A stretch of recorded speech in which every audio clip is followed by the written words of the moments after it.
Ni huruma zako kwamba tunaishi. Ni huruma zako kwamba hatuangamii. Ni huruma zako kwamba hujatutoa kwa mawindo kwa adui zetu.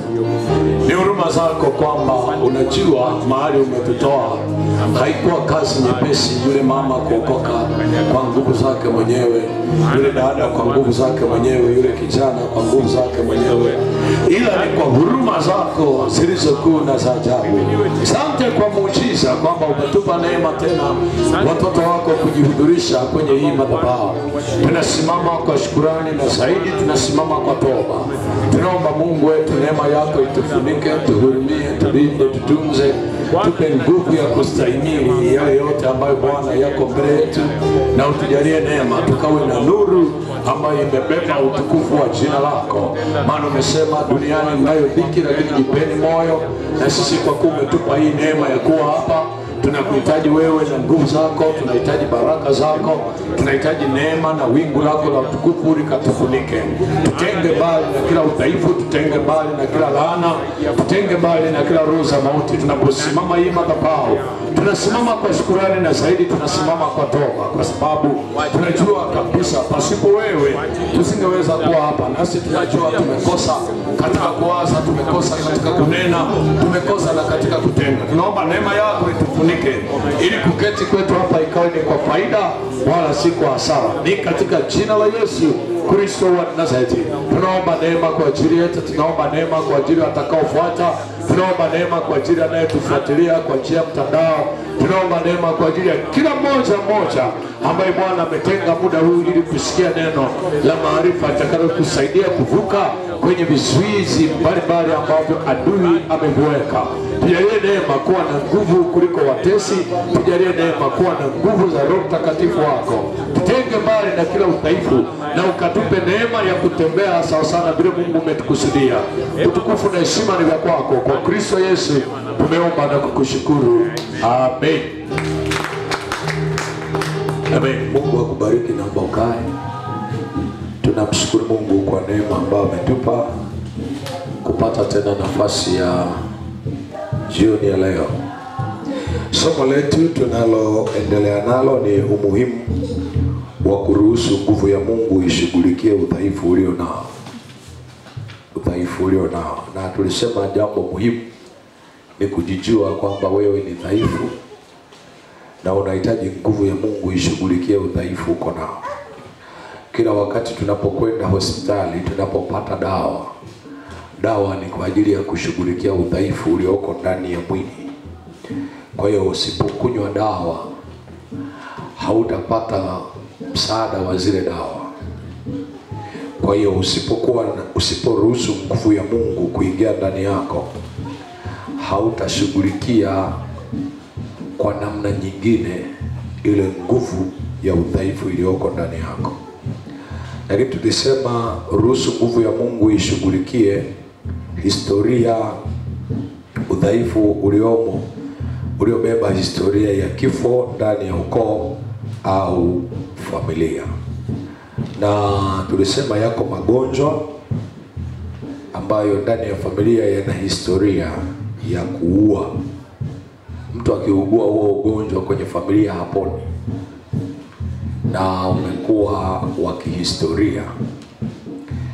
Kwa maana nyingine ni magonjwa ya kupokezana kutoka baba kwenda kwa mama, kutoka kwa mama kwenda kwa watoto, kutoka kwa watoto kwenda kwa wajukuu.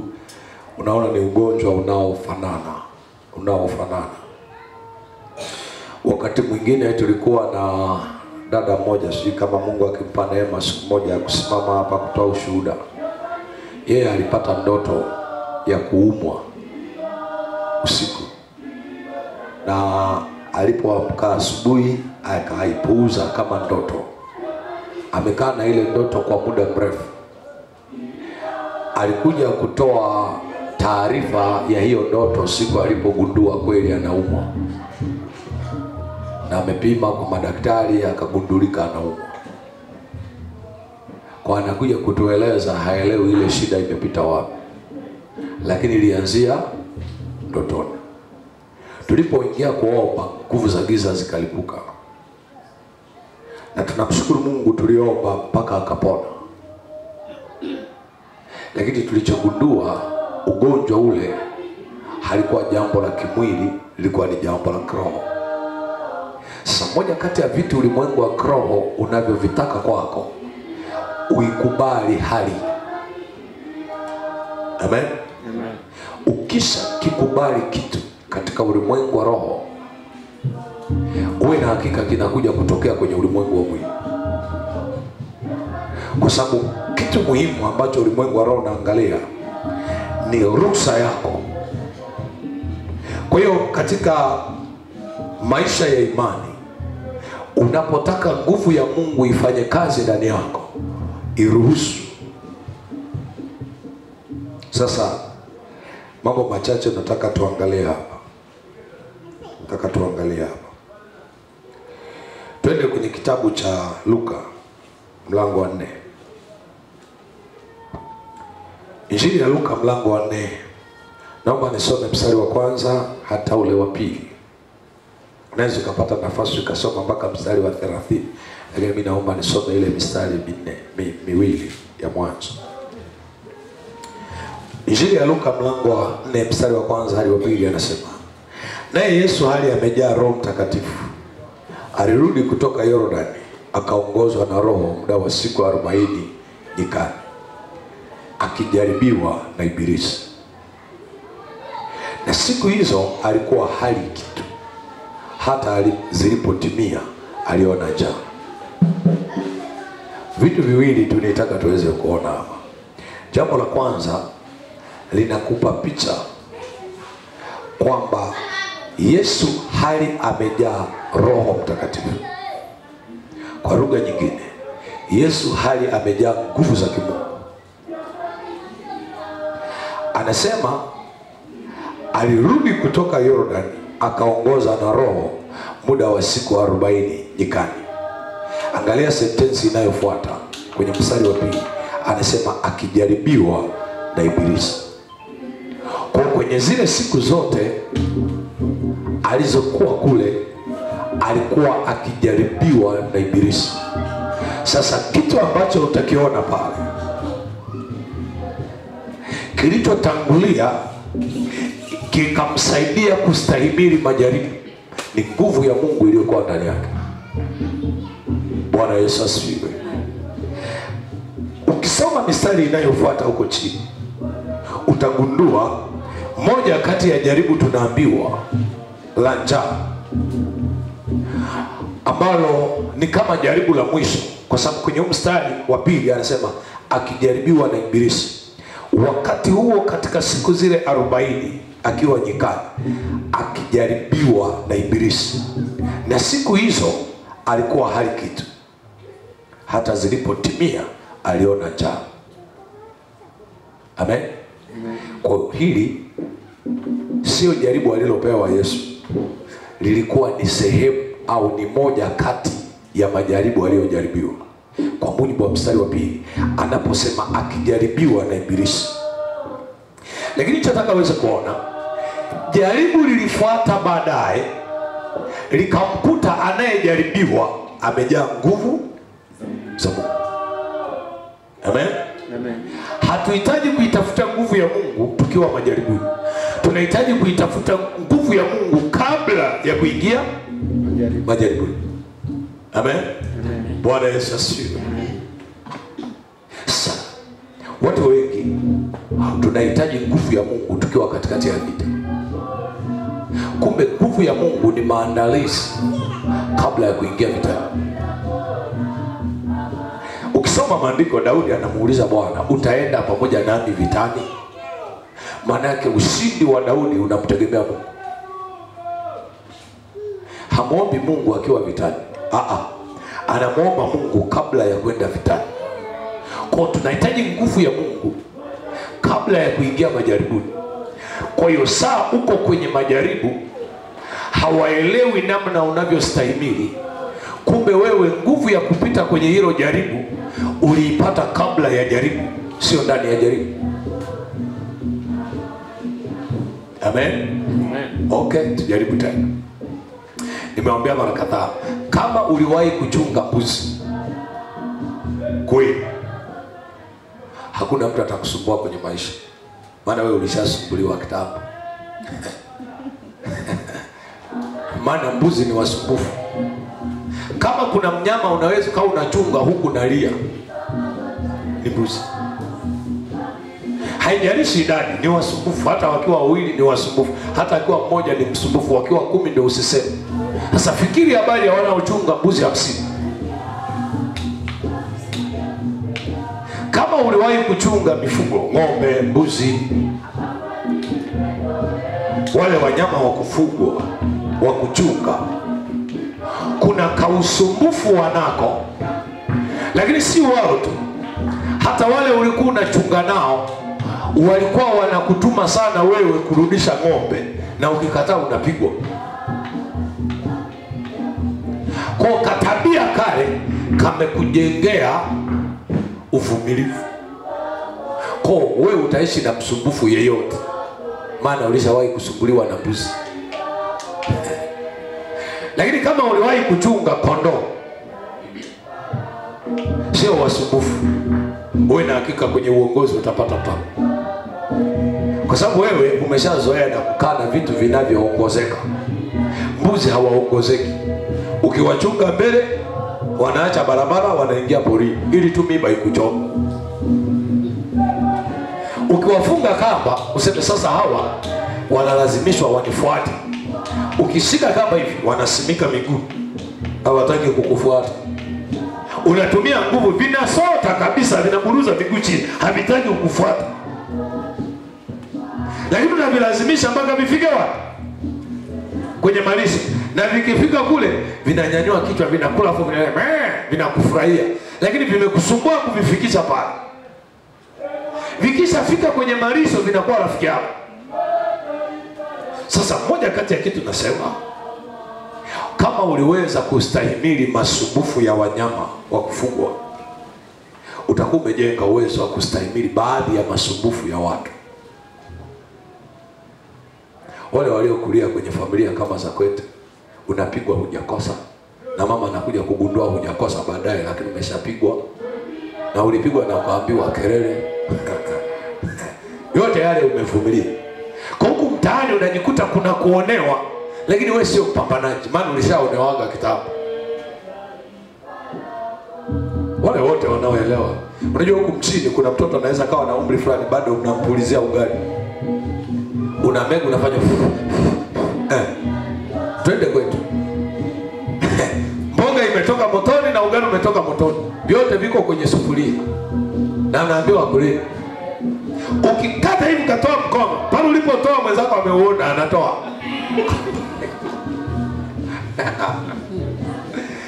Kwa tulikuwa wadogo, lakini tayari tumechangamka. Maana ukichelewa huli. Ukilia kule, mama anapouliza nini, wanaeleza tu wameungua na ugali, lakini kiukweli wamekufia. Hayo yote tuzistahimili. Kwa hata ofisini unapoonewa, unajikuta unakaa ustahimilifu. Mtu mmoja jana, kama amemsikia kule Njombe, anasema Wabena bwana ni watu wa ajabu. Hata kama umewakosea, wanasema mimi namwachia Mungu.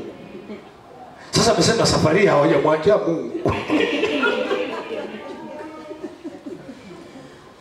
Anasema ili mjue mambo yamebadilika, Wabena wenyewe hawajamwachia Mungu safari, wameingia barabarani.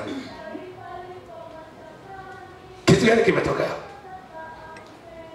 Ukomo wa uvumilivu. Amina. usiendelee kukubali kuonewa na nguvu za giza. Fika kikomo useme sasa basi. Lakini cha kwanza kabla hujafika hapo, tafuta kuwa na nguvu ya Mungu. Kilichomsaidia Yesu hapa sio kwa sababu ni mwana wa Mungu, anasema naye Yesu hali amejaa Roho Mtakatifu. Kwa lugha nyingine, naye Yesu hali amejaa nguvu za Mungu. Aliongozwa na Roho. Alitoka Yordani akaongozwa na Roho muda wa siku 40 nyikani akijaribiwa na Ibilisi. Siku 40 ni majaribu tu. Halafu moja kati ya jaribu, kati ya yale aliyojaribiwa huko nyikani ni njaa. Na alipoona njaa, Shetani alimjia kumjaribu. Akamwambia, "Aha, sasa wewe kama ni mwana wa Mungu, si ugeuze mawe yawe mikate." Usifikiri alikuwa hawezi. Lakini alikuwa anaona yale ni masifa. Yale ni masifa. Watumishi wa leo, Mungu akitujaza nguvu ya kutenda miujiza, tungefanya miujiza ili tujulikane sisi kuliko Yesu. Ndio maana kuna wakati nawaambia, mimi napenda mtu tukimwombea asipone hapa, akapone nyumbani, yana kilala kiamka mzima. Ndipo atasema Mungu ametenda. Lakini akiponea hapa anasema kwa kweli Mungu amo hapa, mambo yanabadilika. Kwa unakuta mtu ana jina kubwa kuliko aliyebeba. Sasa kama umebeba nguvu za Mungu ndani, dhihirisha hizo nguvu za Mungu namna zinavyofanya kazi, sio wewe. Alichokuwa anafanya Yesu hapa, alikuwa anadhihirisha nguvu ya Mungu inavyoweza kushinda majaribu. Haushindi wewe. Kinachoshinda majaribu ni nguvu iliyoko ndani yako. Amen. Bwana Yesu asifiwe. Hakuna mtu anayeweza kushinda jaribu. Usifikiri Yusufu alikimbia kwa yule mwanamke kwa sababu alikuwa hataki. Wewe hamna. Alichobeba ndani yake kilimsaidia kukwepa hiyo. Kama huna nguvu za Mungu ndani, hiyo hali huwezi kukwepa. Huwezi. Unajua mtu ambaye hajawahi kuiba, siku akiiba ni kama kila anayemuona mbele amemgundua kwamba huyu ameiba. Yaani kila ukikutana na mtu unaona kama anajua. Hapo unatamani ueleze maelezo ya kukulinda. Kwamba unajua mimi toka asubuhi leo nimeshinda Mwanjero. Kwa nini umeulizwa leo umeshinda wapi? Kwa sababu kitu kimeibiwa muda wa mchana. Kwa unagundua watauliza tu. Kwa unaanza kutengeneza mazingira kwamba wewe toka asubuhi leo hujashinda ile eneo, ulikuwa wapi? Ili watakaposema kitu kimeibiwa waseme lakini fulani alisema yeye alishinda Mwanjero, kwa asiulizwe hili jambo. Kwa nini? Kwa sababu ndani yako moyo umekataa. Na hata kile kitu kukitumia, unajua hata ukiiba hela. Nakumbuka siku moja mdogo wangu aliiba hela hapa Mbeya. Ameiba hela akaenda dukani kununua kitu. Kama hujazoea bwana, ameiba hela 10,000, ameenda kununua kitu dukani. Alipofika dukani wale wakasema hela ni fake, wakamshika yeye wakamrudisha pale nyumbani. Sasa mtoto wenu amekuja kununua kitu na hela fake. Kwa nini nyinyi mna hela fake? Lakini hela sio fake. Lakini yule tukashukuru amekamata mwizi na sisi tumepata tishio hela nini? Kwa hiyo tukasovu kwanza la hela fake, tukampa hela halisi yule. Lakini akaja mtu pale akasema hela fake, leta tupime. Akawa na taa fulani akaweka mle, kulikuwa na taa fulani za kupimia, hata benki zilikuwepo zile za rangi fulani. Alikuwa anapatika pale wanapima pima pale, sema hii sio fake. Tukapona pale, tukabaki naye. Ulipata wapi 10,000 wewe kwenda kununua vitu? Ikatakiwa atoe maelezo. Alifanyaje? Aliiba. Yaani Mungu kama wewe sio mwizi hata kabisa, ufike mbali. Wewe ukiiba tu wanajua mapema saa 3 pale. Yaani hata siku haiishi, maana haujazoea. Yaani hela ziko mfukoni lakini ni kama zinaongea. Ukizitoa hivi utafikiri mwenye nazo aliandika namba. Kwa ukitoa mbele yake ni kama anasema hiyo yangu. Kwa unakuwa mtumwa. Unazo ila huwezi kutumia. Kwa nini? Hujazoea. Unasema ngoja tufanye hivi uweze kuelewa. hivi kama una hirizi hapa, unayo kabisa hapa na imeregea, unaweza ukakaza mbele yetu.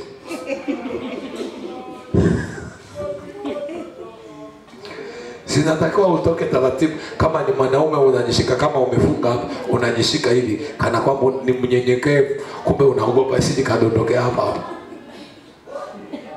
Na kitendo hicho kinaanza kukupa hofu kana kwamba tumejua kwamba unani sio chako.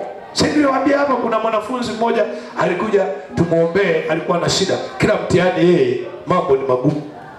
Akaenda kwa mganga lakini bado mambo magumu anasema. Akaja ametoka kwa mganga amefungwa hirizi. Alifungwa hirizi ya hapa ya mkono wa kuandikia.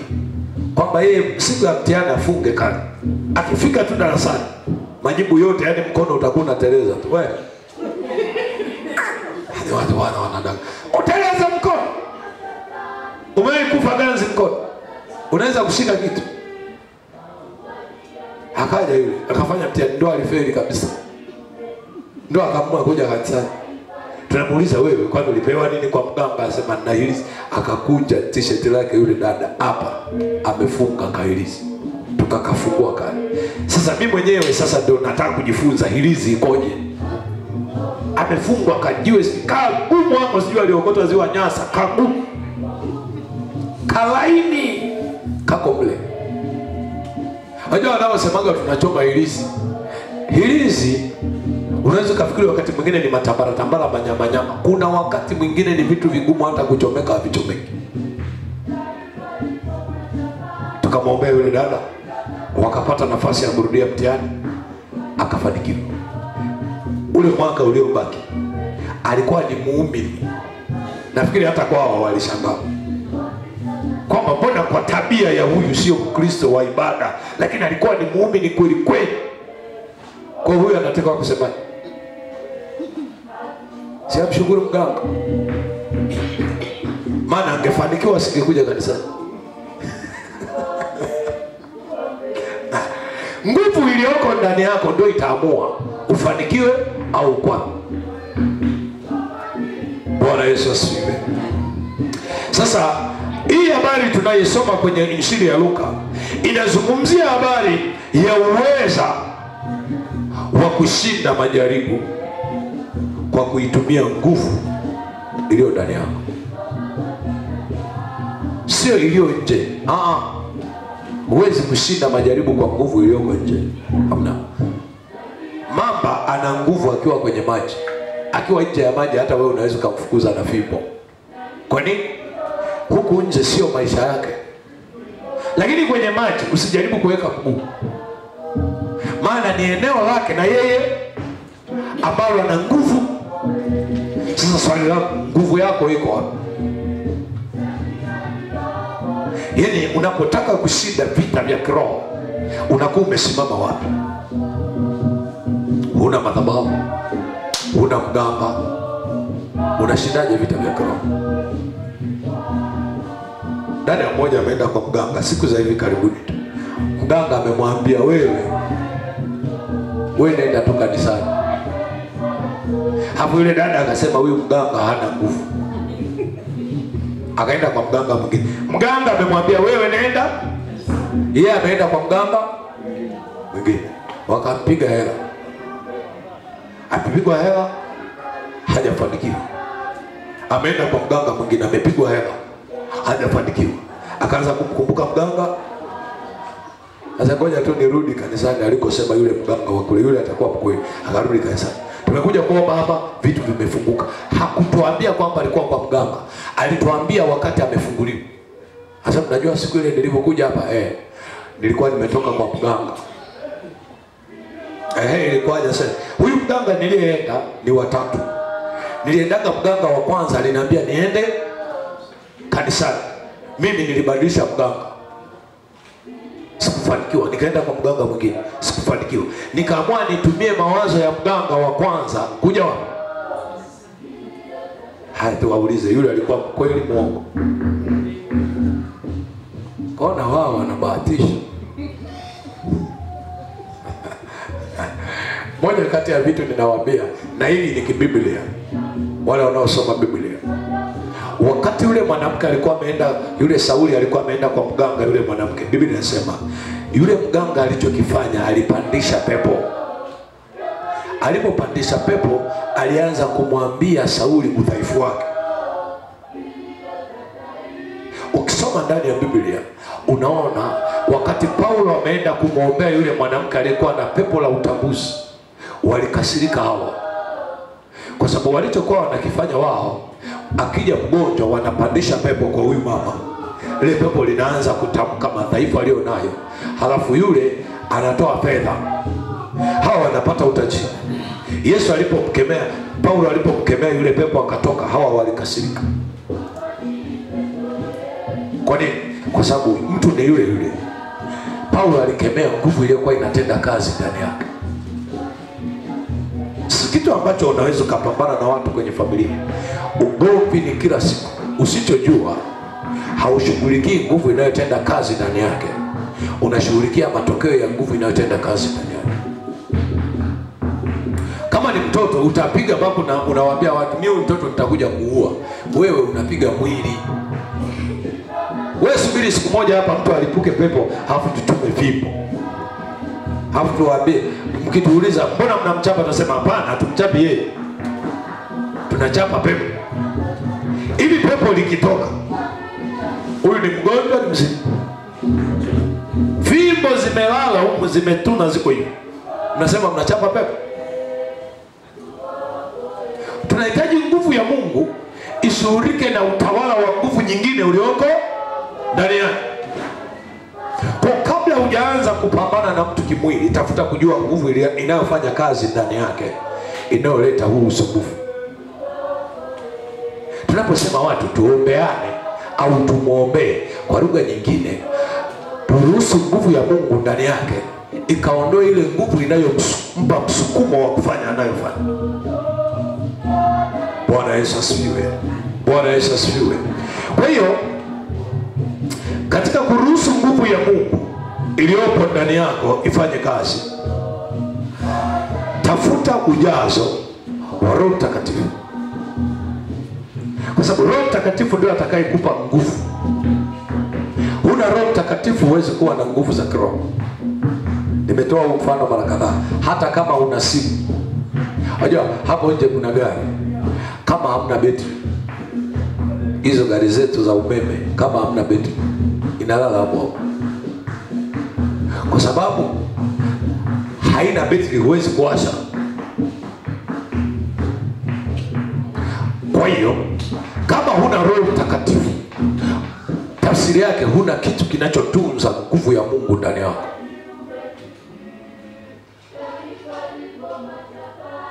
Na kama huna Roho Mtakatifu, sahau kushinda majaribu, kwa sababu hizo nguvu za kushinda huna.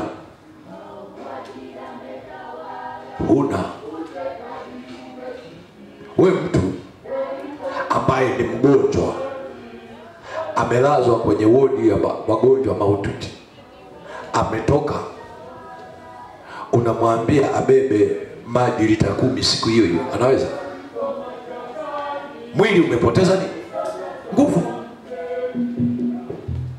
Sasa kuna vyakula ili vimsaidie kupata mwili kupata nguvu. Kama mwili una vyakula unavyotakiwa ulisho upate nguvu, basi na roho kuna chakula inatakiwa ipewe ili upate nguvu. Sasa watu wanataka nguvu za Mungu, ila hawana muda wa kula chakula kinachowapa nguvu. Sawa? Watu wanataka wakisema kwa jina la Yesu pepo toka, ila muda wa kukaa ili ajazwe hizo nguvu hana. Hata sheri tunakaaga, ukifika sheri unapanga foleni kama magari ni mengi, hafu ukifika kwenye pampu pale wanakwambia fungua tenki. Ukifungua tenki kuna dakika za kusubiri, hata kama unajaza lita 3 kuna dakika za kukaa hapo ili lita 3 iingie kwenye tenki, hata kama una haraka. Na kama unaenda mbali kuna dakika kadhaa za kukaa hapo ili gari ijae mafuta. Sasa wewe unajua vita iliyoko ndani ya familia, afu naweka mafuta 2000, utafika wapi? Mafuta yako 2000, wewe unasali Jumapili mpaka Jumapili, Christmas mpaka Christmas, hapo unataka ushinde vita ya kiroho. Hizo nguvu za kushindia unazo? Wale waliochunga ng'ombe wanaelewa. Nikipigwa leo, kesho narudi tena. Sasa turudie, jana nilikuwa na njaa. Kwa leo tunapigana mapema saa 4 zinapigwa kabla chakula hakijaisha mwili. Kwa sababu chakula cha mwili ndicho kinachoupa mwili nguvu. Hivyo chakula cha kiroho ndicho kinachoipa roho nguvu. Sasa watu tunataka kuwa na nguvu za kiroho, lakini hiyo roho hatuilishi chakula cha kiroho, hatuwezi kushinda. Twende kwenye kitabu cha Waebrania. Angalia Waebrania ule mlango wa 4. Waebrania mlango wa 4, naomba nisome ule mstari wa 12 hadi ule wa 13. Anasema hivi: maana neno la Mungu li hai tena lina nguvu. Unasikia hicho kitu? Kwa aliye na neno la Mungu ana nini? Ana nguvu. Asiye na neno la Mungu hana nini? Hana nguvu. Sasa unajuaje? Tuwaulize wana wa Skewa. Hawakuwa na nguvu, wakaenda kufanya kazi ya kukemea mapepo. Anasema maana neno la Mungu li hai tena lina nguvu. Sasa hapa sizungumzii uhai wa neno la Mungu, nazungumzia nguvu. Kama una neno la Mungu ndani, basi unayo nafasi ya kuruhusu nguvu fulani ifanye kitu fulani. Huyu mwandishi anasema maana neno la Mungu li hai tena lina nguvu. Tena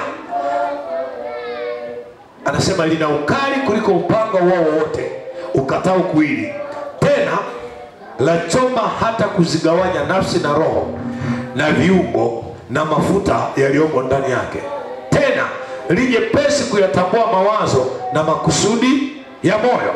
Sasa kitu ninachotaka uweze kuona kwenye mstari hii, uwezo wa kutambua vitu vilivyobebwa kwenye nafsi ya mtu mwingine lakini ni vya kiroho. Sio kama mnaelewa. Yesu alisema hivi, maneno haya ninayowaambia ni roho. Kwa nini aliwaambia ni roho? Wanatakiwa kuelewa kiroho.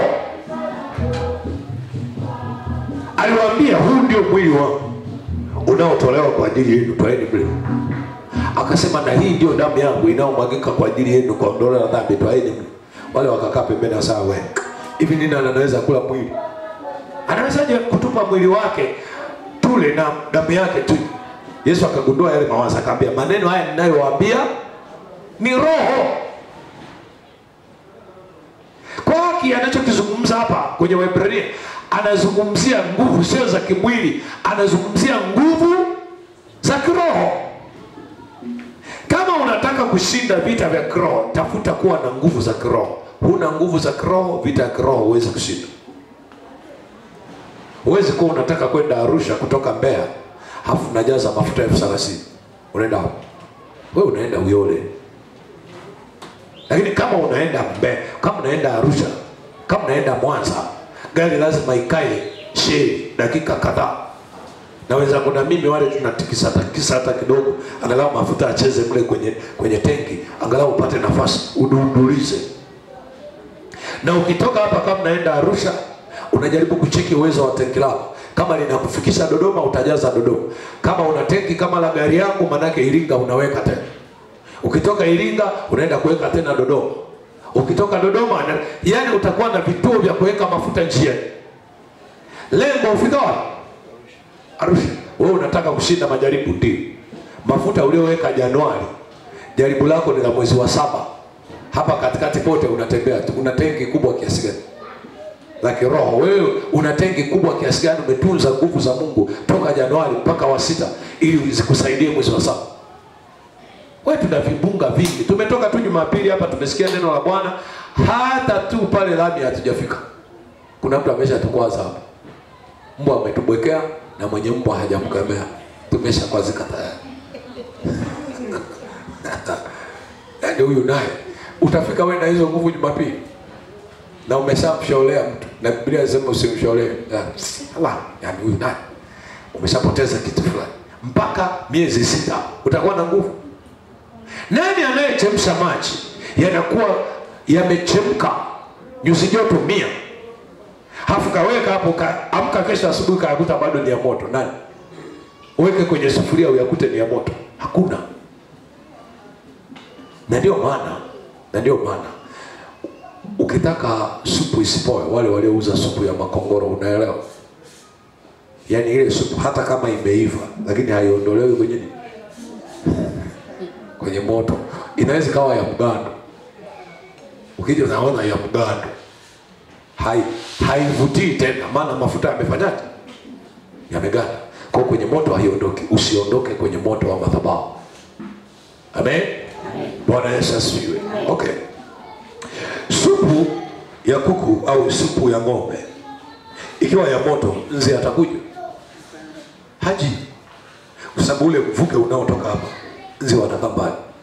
Lakini ikipoa tu, nzi wanajaa mle kwenye sufuria.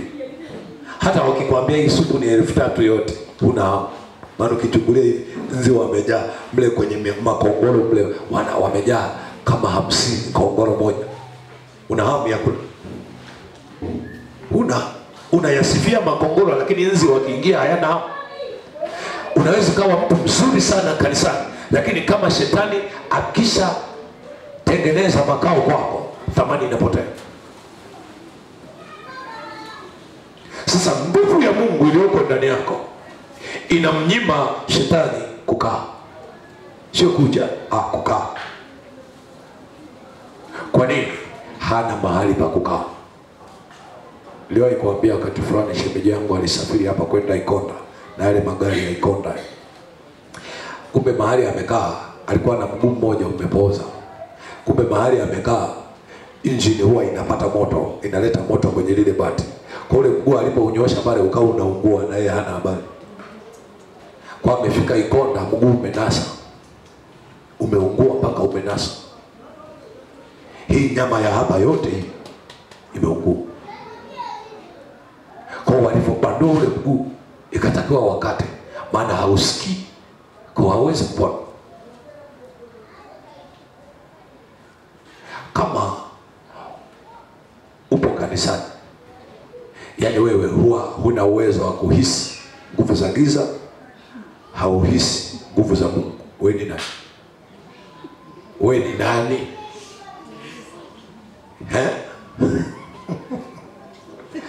Wewe si kitambo. Yaani kukiwa na joto husikii, kukiwa na baridi husikii. Upo kanisani. Na ndio maana nimewaambia wakati mwingine, ukiona huoti ndoto kabisa, yani wewe ndoto huota ila unaishi. Yani ndoto mbaya huna, ndoto nzuri huna. Januari mpaka Januari mwaka wa 3 kuna hali fulani ya kiroho, kuna shida. Kwa sababu ndoto zinakutaarifu kitu kinachopita kwenye ulimwengu wa roho kuja kwenye maisha. Bwana Yesu asifiwe. Unasema unajuaje? Ukirudi kwenye maandiko unasikia Bwana akazungumza na Abraham katika ndoto. Bwana akazungumza na Musa katika ndoto. Bwana akazungumza sijui na nani katika ndoto. Wewe unazungumzaga na nani ndoto? Wote tunazungumzia mizimu tu. Marehemu mama, marehemu bibi, marehemu mjomba, marehemu baba. Hatujakutana na roho wa Bwana ndotoni. Niliwahi kukuambia, ukilala usiku halafu ukaona kwenye ndoto, ukaona mtumishi fulani amekutokea, mtumishi wa Mungu fulani amekutokea, amekuambia jambo. Lile jambo alilokuambia ndotoni usiku, ukiamka ukalikumbuka, andika. Hautamsikia akihubiri kanisani. Hiyo ni special kwa ajili yako. Na Mungu asingekuletea malaika wewe, maana humjui, utasema mzimu. Amekuletea mtu unayemfahamu. Akwambie. Ndio matasikia nimeona Mwakasega amesema. Nimeona sijui mchungaji fulani amenitokea kwenye ndoto amesema. Nimeona yule mwalimu wa semina aliyekuja amenitokea amesema. Kile alichokisema unatakiwa kuchukua tu. Maana wakati mwingine Mungu amekusemesha. Bwana Yesu asifiwe. Bwana Yesu asifiwe. Amen. Anachokizungumza kwenye mistari, kuna neno lisilo na Mungu linaweza kuja kwenye maisha yako kwa nguvu. Kama wewe unasema neno la Mungu li hai tena lina nguvu, kuna neno linaweza kuja kwenye maisha yako, sio la Mungu, ni la shetani kabisa na lina nguvu. Moja kati ya vitu ambavyo tunakutana navyo ni maneno yanayokatisha tamaa. Ni ya Mungu ya. Maneno ya Mungu yanakatisha tamaa. Maneno ya Mungu, watu wako jangwani, anasema nitawaletea mikate jangwani. Neno la Mungu linasema wako jangwani, lakini Mungu analeta maji. Neno la Mungu linakuja kuleta matumaini. Kwa kama neno la Mungu linatukatisha tamaa, nikwambia tu, mnaenda jehanamu. Mnaenda jehanamu hapa, sioni mtu akwenda peponi.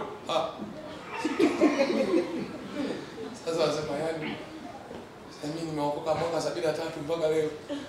Yaani wa jehanamu. Basi ngoja ninywage tu. Kama Mungu ananichoma hata akanichome, si hasara yake mwenyewe. Lakini ni maneno ya kufanya katisha tamaa. Amesema huku neno linasema duniani mnayo lakini amesema tupeane pole.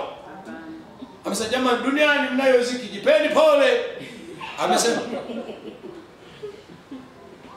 hapo, amesema tupeane. Amesema duniani mnayo dhiki, jipeni moyo. Amesema tupeane moyo.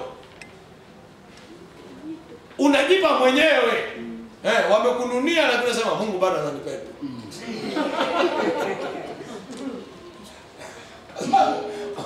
Kwa sababu ukikaa hivi, hakuna mtu anapendwa na wote. Hamna. Niliwaambia juzi, tuna ulimwengu wa ajabu, tuna ulimwengu wa ajabu. Kuna watu mpaka wanasema, sasa mwapa akifa wataenda wapi? Kwa hiyo wanataka nifu. Mkazani maoni. Mungu wa Filisti asije akajibu. Amen? Paulo anasema hatimaye ndugu tuombeeni. Kuombeana muhimu. Usipoomba wewe, wenzako anakuombea mabaya. Na wanafikiri hivi Paulo alipokufa injili ilikufa. Ilikufa? Haiwezi kufa. Lakini tunaombeana mabaya. Hapa anasema neno la Mungu li hai tena lina nguvu. Kwa hiyo kama una neno la Mungu, ujue una nguvu ya Mungu. Lakini pia kuna maneno au kuna neno lisilo la Mungu na limekuwa na nguvu ndani yako. Ni neno gani?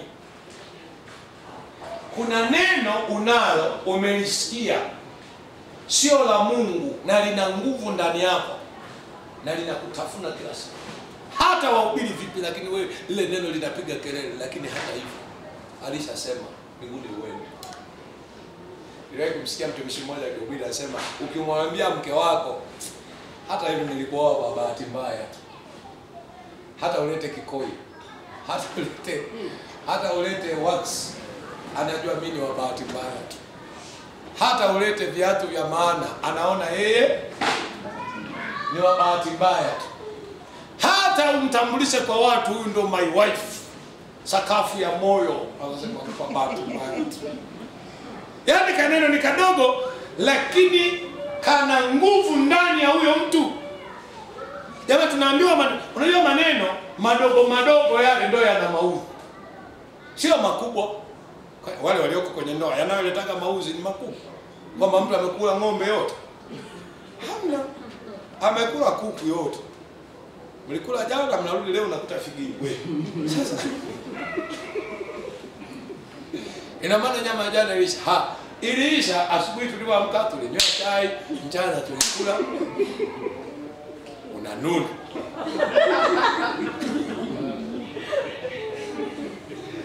Kesho asubuhi uache hapa ya mboga unaondoka.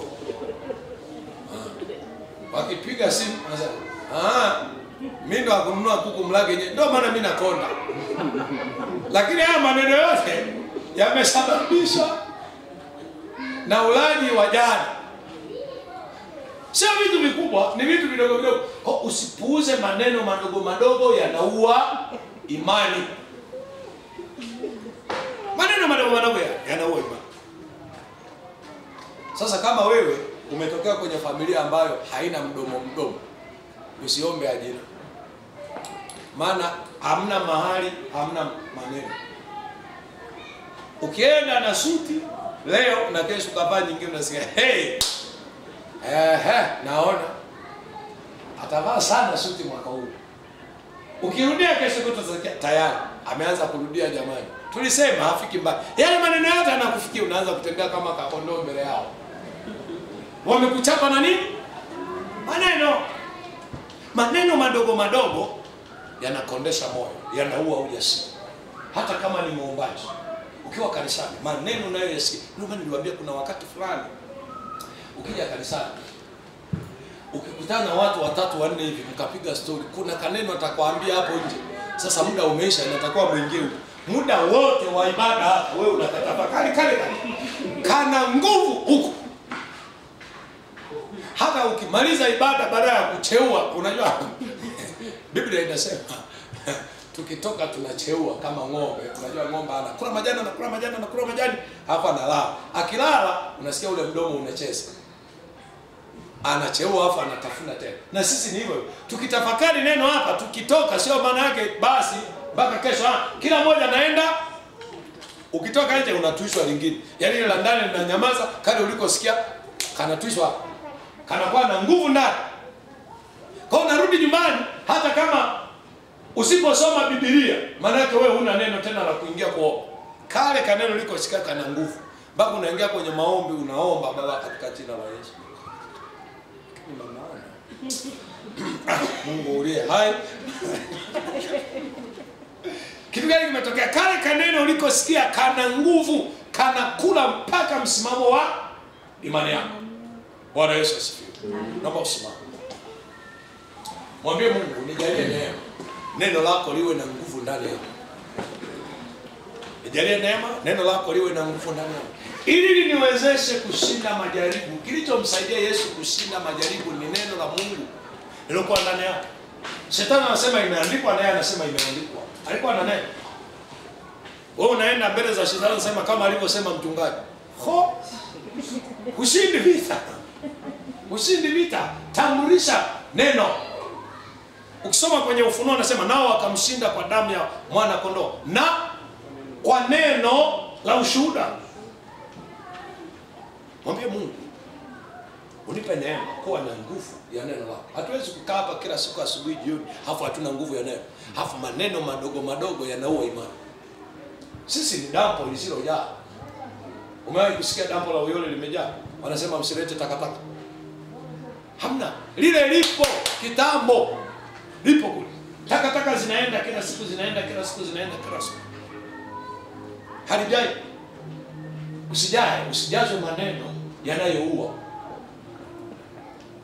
Sikia kwenye Waebrania, neno la Mungu li hai tena. Kama una neno la Mungu una uhai. Kitakachofuata una nguvu. Kwa badala ya kushindwa utakuwa unashinda. Hapo hawaelewi siri ya kushinda kwako ni nini. Ni neno ulilonalo lina nguvu. Unaambiwa neno baya, halafu nguvu ya neno uko nao lina meza ile nguvu ya neno la kipepo. Kama nafikiri nakutania, muulize Musa. Alipotupa fimbo yeye ikawa nyoka na waganga walitupa fimbo. Waliona maajabu. Fimbo ya Musa ile iliyogeuka nyoka ilimeza tu nyoka twao toto. Halafu Musa akashika fimbo, akamwambia na nyinyi shikeni. Hawana. Walirudi bila fimbo siku. Kwa nini? Kwa sababu fimbo ya Musa ilikuwa ni neno la Mungu ulilonalo ndani liwe na nguvu ya kumeza kila maneno yenye mishale ya moto. Kila wakisema linadakwa na neno lako la Mungu linateketea pale. Linadakwa, linateketea. Usitunze, wewe sio gala la mabaya, wewe ni gala la mema. Mungu liye hai katika jina la Yesu. Tunakushukuru kwa kuwa neno lako limehakikiwa. Na neno lako linafunuliwa kwetu. Asante kwa wema na kwa fadhili za kwako.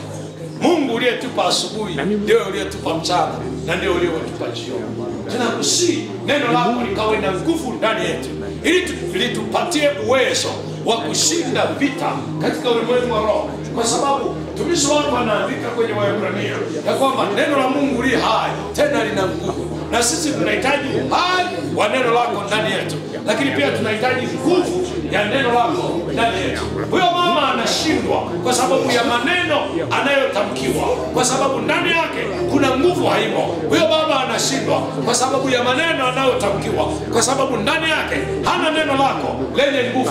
Na sisi tukiketi hapa tunaomba nguvu ya Roho Mtakatifu wako ikae ndani yetu, ili tuwe na uwezo wa kulishikilia neno, ili tuwe na uwezo wa kulimiliki neno ndani yetu, litakalo tusaidia kushinda vita katika ulimwengu roho. Haijalishi historia zetu zikoje, lakini Bwana neno lako likikaa ndani yetu linatupa nguvu ya kushinda vita, linatupa nguvu na uwezo wa kushinda vita. Tunasimama kwa zamu yetu wakati na majira haya, tunasimama kwa zamu yetu nyakati hii, tukisifu ufalme na mamlaka zako. Mungu aliye hai, katika jina la Yesu Kristo wa Nazareti, simama Mungu, ukafanye neno lako kuwa na nguvu kwa yule baba, kuwa na nguvu kwa yule mama, kwa msaada wa Roho Mtakatifu wako. Bwana, kama Yesu Kristo alipotoka Yordani, aliporudi, Bwana, alikuwa amejazwa nguvu zako hata akashinda majaribu. Mungu, msaidie yule mama kujazwa nguvu zako, msaidie yule baba kujazwa nguvu zako, msaidie yule kijana kujazwa nguvu zako, ili awe na uwezo wa kushinda majaribu ya kila namna.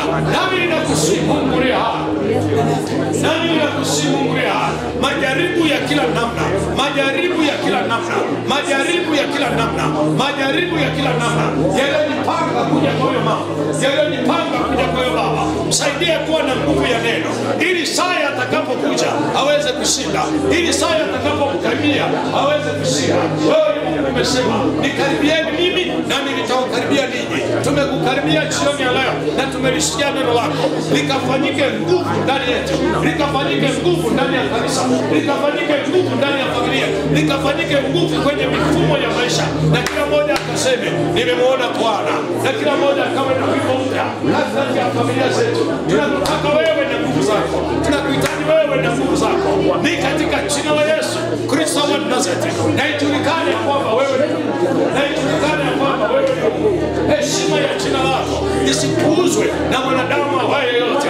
Heshima ya jina lako isiondolewe na nguvu ya miungu mingine iliyoko kwenye ukoo, iliyoko kwenye familia. Tunatamani Bwana nguvu zako zikadhihirike kwenye familia. Tunahitaji nguvu ya neno lako ndani yetu, ikatupe uwezo wa kushinda vita ya maneno, ikatupe uwezo wa kushinda mashambulizi ya kipepo, ikatupe uwezo wa kushinda kila fursa ambazo ndio amezoea za uharibifu wetu. Katupe nguvu Bwana, nguvu yule mama, nguvu yule baba, nguvu yule kijana, nguvu yule kijana, kwa neno la Bwana katika jina la Yesu Kristo. Wewe unasema sitawaacha yatima.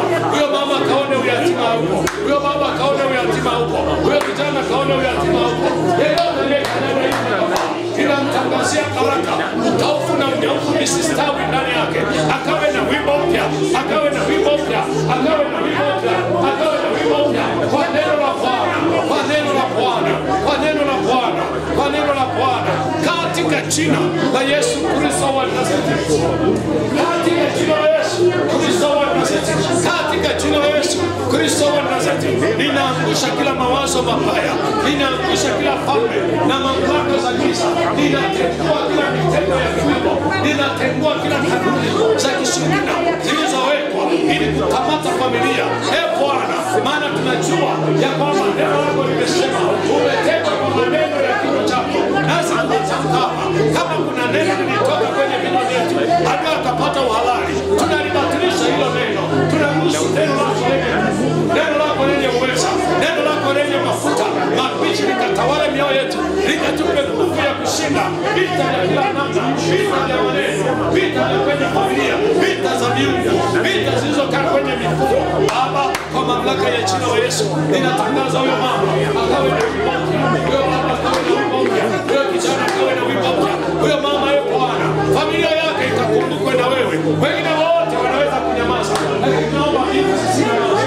Ni katika jina la Yesu Kristo wa Nazareti tunakusifu, shughulika kwa ajili ya mifumo iliyoko kwenye familia ya maneno mabaya yaliyotamkwa na Mungu, yaliyotamkwa kwenye madhabahu za kipepo. Tunafuta, tunafuta, tunafuta huyo mama, huyo baba asiwe kafara ya kabisa, asiwe kafara kwa maneno ya kipepo, bali neno lako lililohakikiwa, neno lako lililofanyika mwili likakae kwao, likakae kwao, likakae kwao, likawape lugha mpya, likawape wimbo mpya,